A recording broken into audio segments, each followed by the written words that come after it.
ఈ ఫేక్ గాన్లు, లత్కోర్ రాజకీయాలు, లంగలుచ దందలు ఇవన్నీ మాట్లాడుకుంటా మళ్ళా ఒక పొలిటికల్ పార్టీ పెట్టి ఒక ఇన్సూరెన్స్ పాలసీ లెక్క నడుపుదామని చూస్తారు.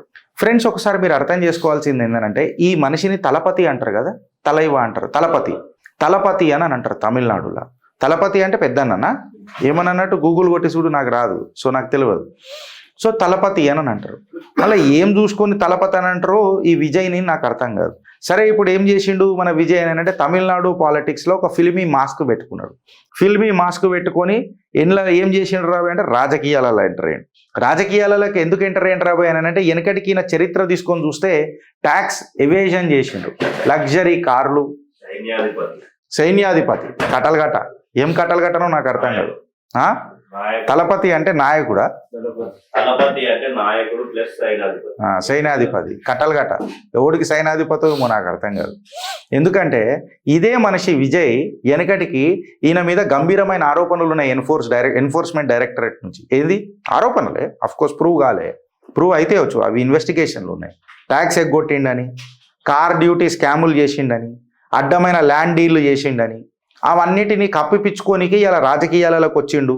సినిమాలలో హీరో, ఇంటిగ్రిటీలా జీరో అని చెప్పి అన్న మాటలు వాస్తవమా కాదా ఫ్రెండ్స్? ఇప్పుడు విజయ్ ఏదైతే రాజకీయ స్పీచ్ ఇచ్చిండు కదా నిన్న తమిళనాడులో, ఆర్ ఒక 3 రోజులు అయింది, 2 రోజు సాటర్డే రోజు ఏదైతే ఓ బీభత్సమైన స్పీచ్ ఇచ్చిండు కదా. ఇన్ఫ్యాక్ట్ చెప్పాలనంటే 1952లో గంగాధర్ అధికారి డాక్ట్రైన్ని కంప్లీట్గా అయిన నోటి మాటలో పెట్టుకొని మాట్లాడిండా లేదా? ఇప్పుడు గంగాధర్ అధికారి డాక్ట్రైన్ అని చెప్పి మనం మాట్లాడితే ఇది కంప్లీట్గా భాషాపరంగా, కల్చరల్ పరంగా తమిళ్ వర్సెస్ ఢిల్లీ అని, లేకపోతే మన కల్చరల్ ఐడెంటిటీలు వేరేనని, మన రాష్ట్రాలు భాషలు వేరేనని, భాషలు భావాజాలాలు వేరేనని, మొత్తం భారతదేశాన్ని చిన్నాభిన్నం చేసి ఒకటే వర్డ్లో చెప్పాలనంటే బాల్కనైజింగ్ ఇండియా అనేది ఒక రాత కాదా? అదే ఈ అధికారి గోస్ట్ రైటర్ ఎవరైతే ఉన్నారో ఈ విజయ్ స్క్రిప్ట్ ద్వారా నిన్న మాట్లాడినట్టు లేదా? ఇన్ఫ్యాక్ట్ ఈయన మాట్లాడిన మాటలన్నీ దేశాన్ని ఏ రకంగా విభజించాలా, జాతీయవాదానికి దూరంగా గంగాధర్ అధికారి డాక్ట్రైన్ స్క్రిప్ట్ ఏదైతుందో దానికి దగ్గరగా మాట్లాడినట్టు లేదా?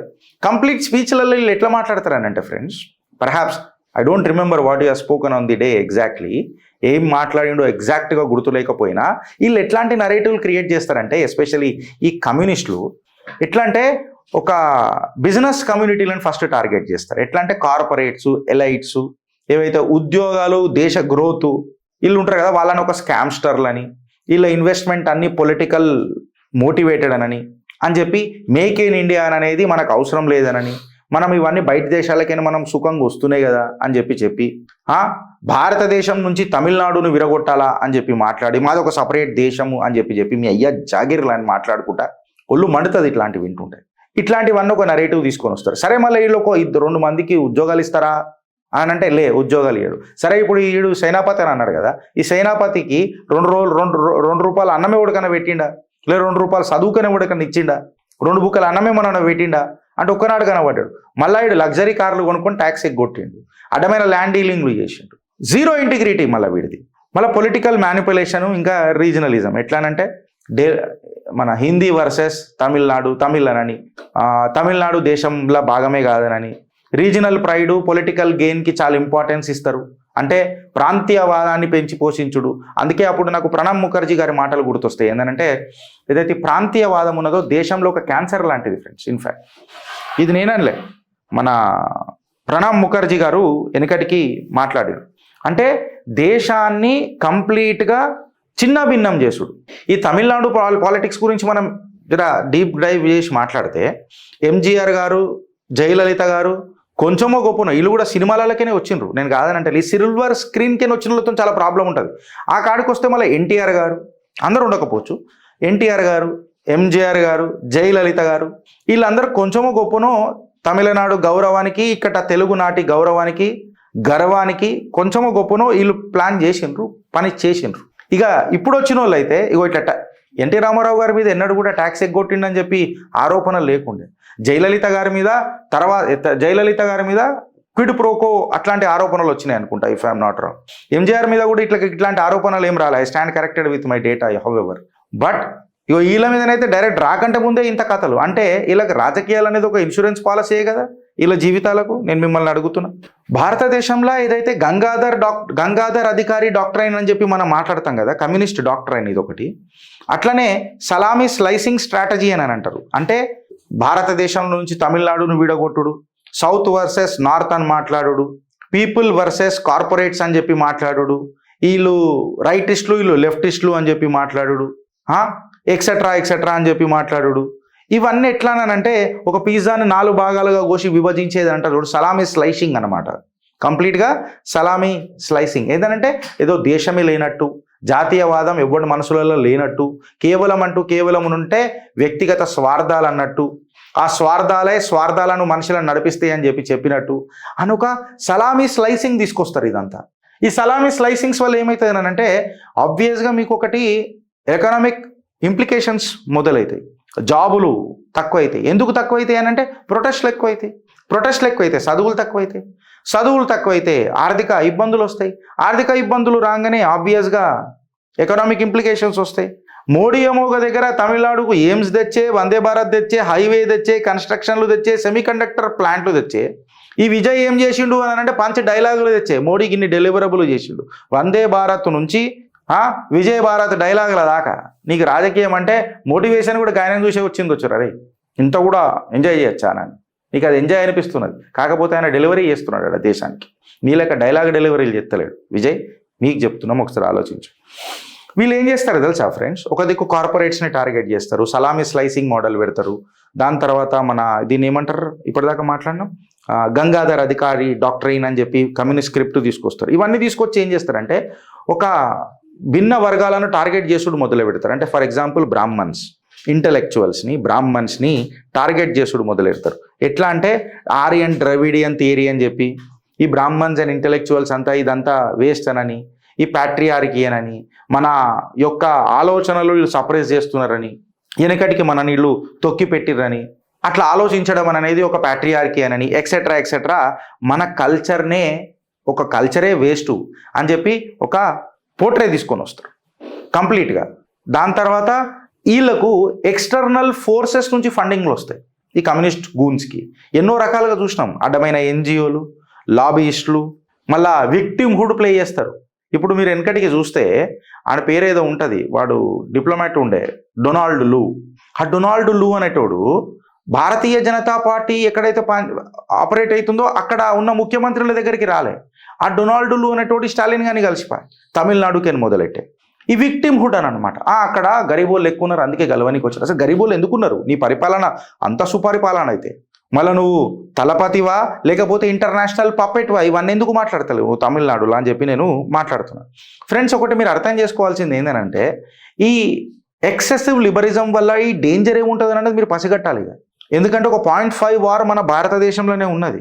ఈ అడ్డమైన పాపులిజంని మనం పెంచడం అనేది చాలా ఇష్యూ క్రియేట్ అవుతుంది, మన నామ్స్ని బ్రేక్ చేసినట్టు అవుతుంది.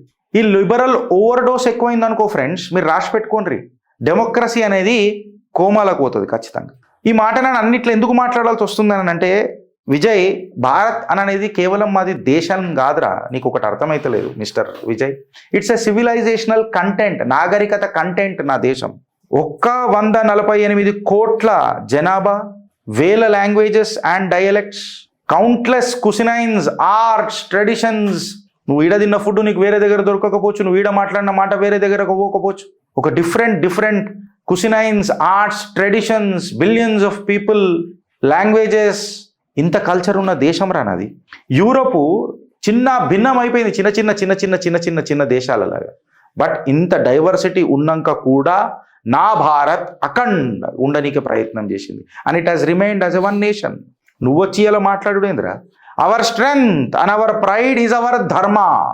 నా స్ట్రెంగ్త్కి, నా గర్వానికి మూల మంత్రం నా ధర్మ. ఇవాళ నీకు ఈ రాజకీయం అనేది మిస్టర్ విజయ్ ఒక ఇన్ఫ్యాక్ట్ చెప్పాలంటే ఒక insurance policy against enforcement directorate. నిన్ను గసాలు చేస్తారు కదా రేపు. సో దానికోసము ఏమో పొలిటికల్ వెండేటా, నేను పైకి వస్తున్నా అని చెప్పి మాట్లాడే ఒక చిన్న ఇన్సూరెన్స్ పాలసీ. ఇవాళ భారత్ ఈ సిల్వర్ స్క్రీన్ హీరోలను రిజెక్ట్ చేస్తుంది ఫ్రెండ్స్, రాసి పెట్టుకోండి. ఎందుకనంటే భారత్కి సిల్వర్ స్క్రీన్ హీరోల కంటే ఎక్కువ సెల్ఫ్ సర్వింగ్ లీడర్లు కావాలి. కమల్ హాసన్ ఇలా ఈ తమిళనాడుకైనా వచ్చి పీకుడు మొగోడే కదా, ఏమా మర్చిపోయా. రజనీకాంత్ గారు రాజకీయాలకు వచ్చే కంటే ముందే వద్దురని ఆయన ఈ అడ్డమైన రాజకీయాలు అని చెప్పి ఆయన కంటెస్ట్ కూడా చేయలే పాపం. ఇప్పుడు ఇంకోటి వచ్చిండు కమల్ హాసన్ 2.0, ఆయన పేరే ఈ తలపతి అంట. ఇది కూడా గ్రాండ్ ఫ్లాప్ షో ఉంటుంది. మనం అందరం మాట్లాడదాం మల్లన్న పిత్తా తే మల్లన్న పిత్తా తే అని అనుకుంటా నీ అరబిక్ కుతు నీకే పరిచయం చేస్తాం. మిస్టర్ విజయ్ ఒకసారి నువ్వు ఇది అర్థం చేసుకో. నువ్వు క్లబ్బులల్లా నేషాన్ని నడుపుదామని చూస్తావు, దేశాన్ని నడుపుదామని చూస్తావు. దేశాన్ని నడపాలనంటే విజన్తో నడుస్తుంది, దేశం నడవాలనంటే ఐక్యతతో నడుస్తుంది, దేశం నడవాలనంటే నీ execution and mind set delivery mind సెట్తో నడుస్తుంది. సినిమా ఒక వెపర్ని తీసుకొని వచ్చి దేశాన్ని ఫ్రాగ్మెంట్ చేస్తానంటే కుదరదు బ్రదర్. ఇవాళ భారత్ అనేది డివైడ్ గానికే లేదు. ఇన్ఫ్యాక్ట్ అఖండ భారత్ నిర్మాణంలా అడుగులేస్తున్న భారత్లా నువ్వు ఫ్రాగ్మెంట్ చేస్తా చిన్న భిన్నం చేస్తానంటే కుదురుతుందా అని అంటున్నా. ఇవాళ రీజనల్ ప్రైడ్ తీసుకొని వచ్చి నువ్వు అది ఒక హాస్టిలిటీ అని చెప్పి మాట్లాడతా అని ఒక విక్టిమ్హుడ్ ప్లే చేస్తానంటావు చూడు, అది నడవనియ్యరు కూడా. నీ ఫ్యాన్స్ ఎవరైతే ఉంటారు కదా మామ, నీ ఫ్యాన్స్ వాళ్ళందరిని ఏమనుకుంటాడంటే వీళ్ళు ఓటు బ్యాంకర్లు అనుకుంటాడు. నువ్వు మాట్లాడిందల్లా గంగాధర్ అధికారి ఒక డాక్ట్రైన్ అంతే, ఆయన స్క్రిప్టే తీసుకొని నువ్వు మాట్లాడినావు. హిందీ అంటావు, తమిళ్ అంటావు, నార్త్ అంటావు, సౌత్ అంటావు, అడ్డమైన రియారిటిక్ తీసుకొని వస్తావు, యాంటీ బ్రాహ్మణ్ స్లోగన్లు తీసుకొని వస్తావు, అడ్డమైన నరేటివ్లు తీసుకొని వచ్చి నేషనల్ ఇంటిగ్రేషన్ ఆపనీకే చూస్తావు.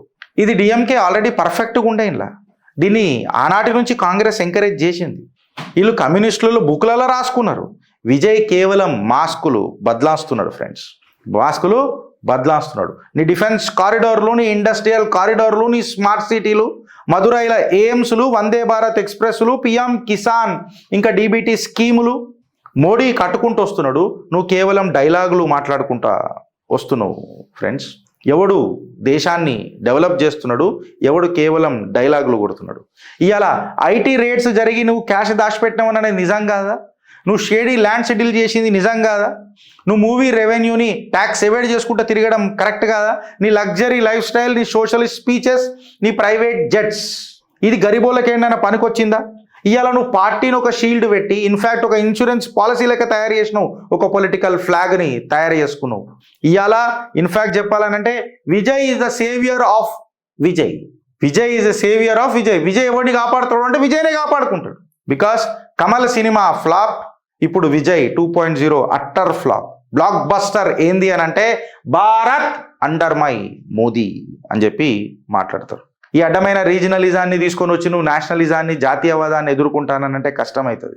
నువ్వా నేనా అన్నది కాదు, భారతీయులమా కాదా, నీ అడ్డమైన అధికారి డాక్టరైన్ కాదు, అది నీ అంధకారంలకు నెట్టేస్తుంది విజయ్.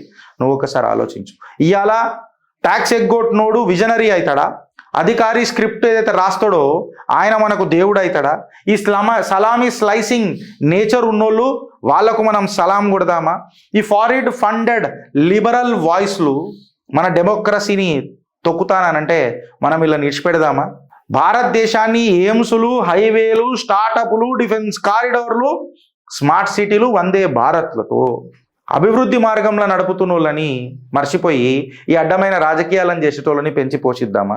భారత్కి బాల్కనైజేషన్ అవసరమా, లేకపోతే భారత్ మాతాకి జై అని చెప్పి ముంగటిపోవడం అవసరమా? మీ కమెంట్ రూపంలో చెప్పురి ఫ్రెండ్స్. ఆలోచిస్తారా లేక అనుభవిస్తారా?